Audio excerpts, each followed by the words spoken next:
Ассаламу алейкум, жылқы сүйүүчүлөр. Şu Бешкашка кулун сатууга чыкты.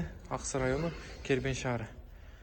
Кулундун толук көрүнүшү. Кулун сал арыгыраак. Акчаңызда жөнү коюлат. Чалып байлансаңар болот. Моюн узунлуктарын, өзүнүн узунлуктарын карагыла.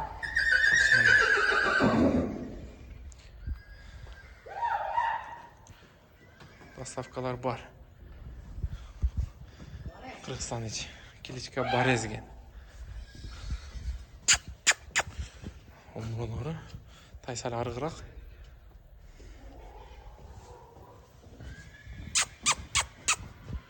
Тайын толук көрүнүшү. Акчасына келсек, акчасы 95 000, кеми бар. Чалып байлансаңар болот. Номерлерин калтырабыз. Толугураак маалыматты кезинен аласыңар.